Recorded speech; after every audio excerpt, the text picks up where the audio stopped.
J'ai fait une hystérectomie à 29 ans. Je suis atteinte d'endométriose et d'adénomiose.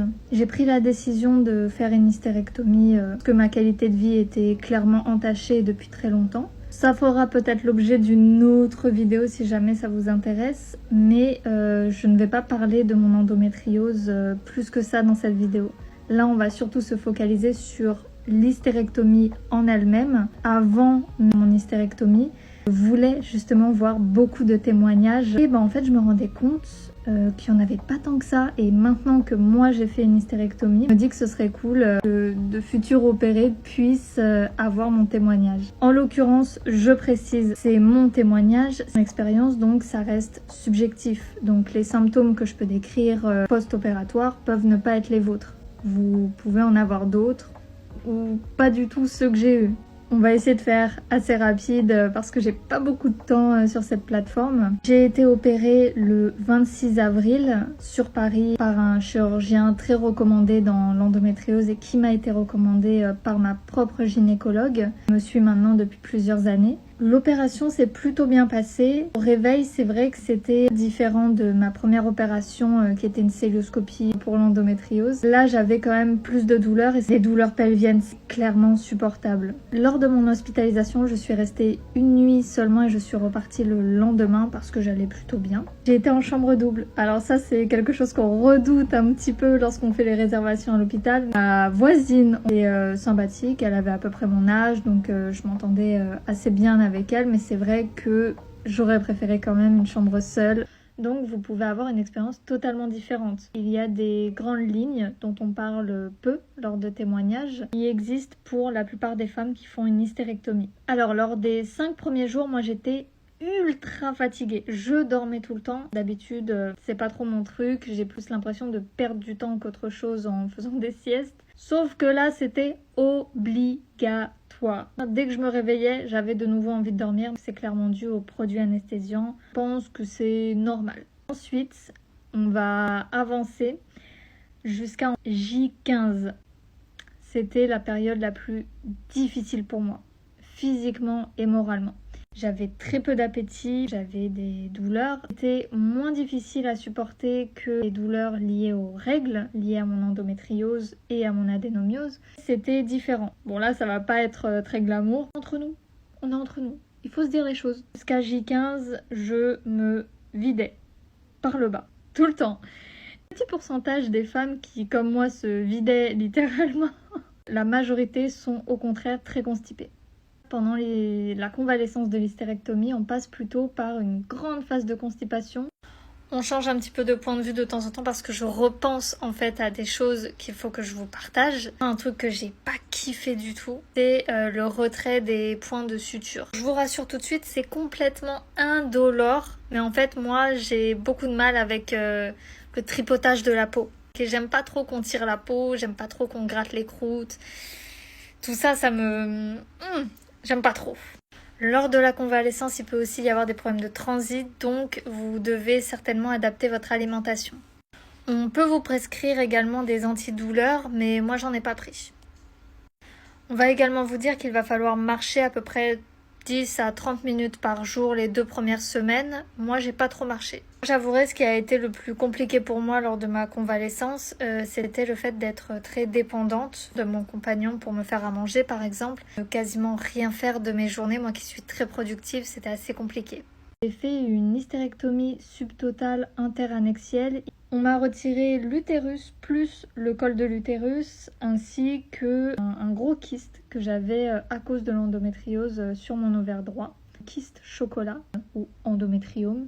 Je deviens experte à force avec tout ça. Quelque chose de très important, il y a des groupes de soutien sur des plateformes, on va pas dire le nom, mais un logo bleu et blanc avec un petit F. Le groupe s'appelle Hystérectomie, Soutien et Partage et il compte, il me semble, 5000 membres. Il m'a été vraiment d'un énorme soutien, vraiment un énorme soutien parce que dès que j'avais une question, je regardais et souvent la question avait déjà été posée avec plein de commentaires, donc ça m'aidait énormément. Ou alors je posais directement mes propres questions et on me répondait, mais vraiment quasiment du tac au tac. J'avais l'impression de vivre ma convalescence avec l'aide d'autres femmes qui la vivaient en même temps que moi ou l'avaient vécu et du coup donnaient des conseils, soutenaient. Il y avait un lien communautaire très fort et vraiment j'ai trouvé ça super important. Donc vraiment hystérectomie, soutien et partage sur le fameux réseau social dont je vous ai parlé juste avant, que je vous ai un petit peu décrit.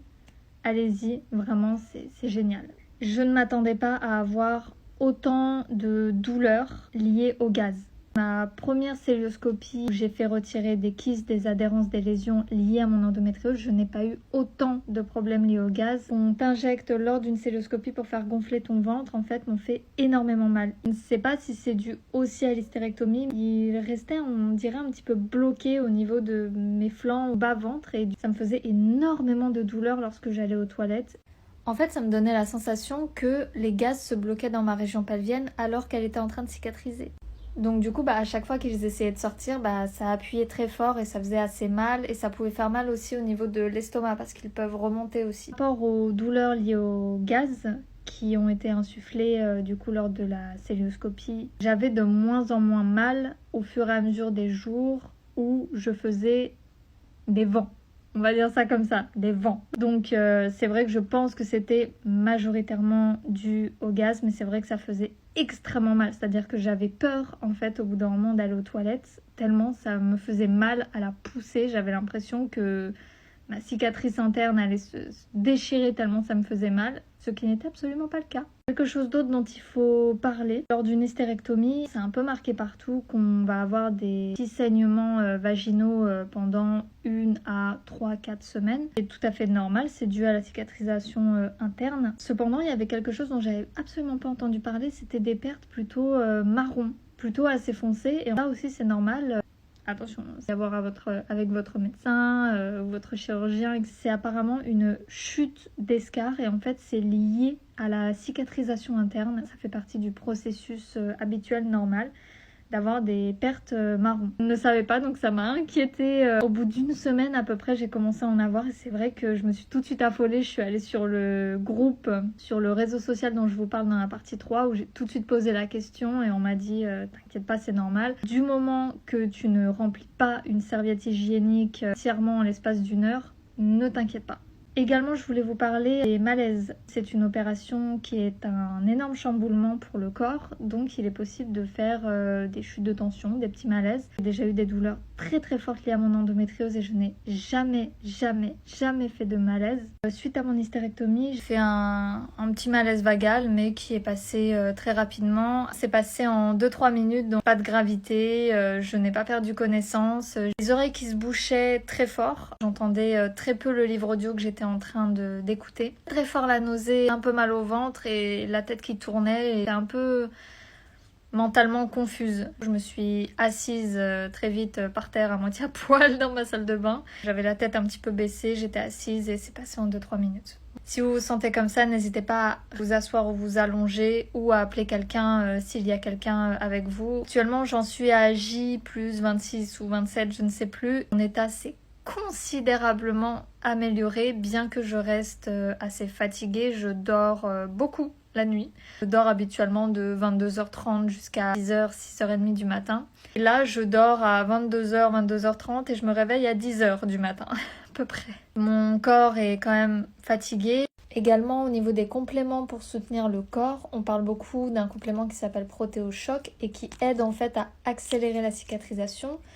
Vous pouvez aussi prendre par exemple de la poudre de collagène qui se vend sur Amazon. Pareil, ça aide à accélérer la cicatrisation des tissus. Actuellement, je prends également de la spiruline, du curcuma et de l'oméga 3 en gélule. Et pareil, ça m'aide beaucoup au niveau de l'énergie et cicatrisation. Pour aider le corps à se remettre, c'est important de manger équilibré et varié. Donc n'hésitez pas à y aller sur les fruits et les légumes, mais évitez quand même ceux qui ballonnent parce qu'avec les gaz, c'est bon. Aussi, durant les 3 premiers mois, il est important de ne pas porter de charge de plus de 3 kg. Il vaut mieux également éviter de prendre la voiture durant au moins les 2 premières semaines parce qu'en fait, ça émet des vibrations dans la voiture, des secousses qui ne sont pas très recommandées pour la cicatrisation interne et qui peuvent être un peu douloureuses finalement. Une question qu'on se pose toutes, c'est comment se passe l'ovulation et les règles après. Alors, j'ai déjà eu mon ovulation, j'ai quasiment rien senti. Mais c'est subjectif. Si vous avez toujours vos ovaires, vous aurez toujours l'ovulation et les règles hormonalement, mais sans les pertes et la majeure partie de la douleur. Si vous ne les avez plus, alors vous êtes en ménopause. Lors de l'ovulation, maintenant, l'œuf va être évacué dans votre abdomen et pas dans votre utérus et va être détruit.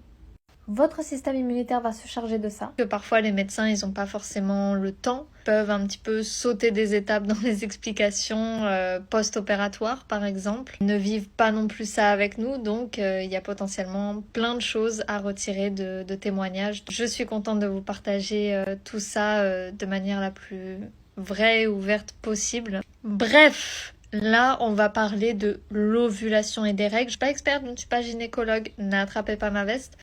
Habituellement, lors d'une ovulation, vous avez un espèce d'œuf qui va transiter dans vos trompes, vos ovaires et qui va ensuite s'évacuer par l'utérus et le col de l'utérus. Si vous avez gardé vos ovaires et que vous n'êtes donc pas en ménopause, du coup, hormonalement, l'ovulation va continuer de se faire, ainsi que les règles. Sauf qu'en cas d'hystérectomie, du coup, vous n'avez plus d'utérus, donc le blanc d'œuf ne peut pas s'évacuer via votre utérus et votre col de l'utérus, donc il s'évacue dans votre abdomen. Mais n'ayez pas peur, le corps est très bien fait et le système immunitaire va tout simplement se charger de le détruire. Vous aurez toujours potentiellement un SPM, je suis désolée, vous aurez potentiellement aussi envie de tout claquer autour de vous lors de vos règles, ça ne va pas changer. Donc, pendant vos règles, vous n'aurez plus de perte de sang, ni de contraction utérine qui provoque énormément de douleur. Vous aurez tout simplement le chamboulement hormonal habituel et vous pleurerez devant un chaton trop mignon. Voilà. Pour conclure, lors de votre ovulation ou lors de vos règles, vous pourrez toujours avoir quelques petites douleurs, mais ça restera toujours dérisoire comparé à avant. Je tiens à rappeler quand même une chose qui me semble importante à préciser. L'hystérectomie m'a libérée de beaucoup de douleurs, faire en sorte que mon quotidien soit plus léger, que je n'ai pas à m'inquiéter constamment des douleurs de règles qui vont survenir ou de la quantité de sang que je pouvais perdre, qui m'anémiait énormément, un frein finalement à ma bonne santé. Mais je suis toujours atteinte d'endométriose. L'endométriose n'a pas été retirée avec mon utérus. Il y a beaucoup d'hypothèses autour de l'endométriose, mais on va dire qu'elle reste dans mes gènes. Donc je reste porteuse d'endométriose dans tous les cas, avec ou sans utérus. Ne faites pas l'hystérectomie en vous disant que vous n'aurez plus d'endométriose, ce n'est pas vrai. Vous serez toujours atteint d'endométriose. Le fait de retirer l'utérus et ou le col de l'utérus va surtout permettre d'être en meilleure santé, d'avoir une qualité de vie plus appropriée à ce qu'on recherchait, la vie qu'on souhaitait. C'est aussi un deuil qui peut se faire pour beaucoup, deuil d'une maternité naturelle. Moi en l'occurrence, je n'ai jamais souhaité devenir mère, mais c'est quelque chose qui m'est très personnel et même étant petite, je ne souhaitais pas avoir d'enfant et ça faisait un petit peu rager toute ma famille qui trouvait ça complètement anormal. Je n'ai jamais souhaité avoir d'enfant et encore moins le porter naturellement. Et même si je sais que c'est quelque chose qui est magnifique, c'est une grâce pour beaucoup, mais je ne le ressens pas de cette manière-là. Et si un jour je souhaite avoir un enfant, eh bien je sais qu'il existe l'adoption. Et l'adoption, c'est quelque chose aussi de merveilleux et de magnifique parce qu'on laisse la chance à un enfant qui a été potentiellement abandonné par choix ou non des parents. Il ne réclame que de l'amour et un foyer qui a envie de l'accueillir. L'hystérectomie n'est pas la solution à l'endométriose. C'est simplement une solution, je dirais, aux douleurs majoritaires liées à l'endométriose.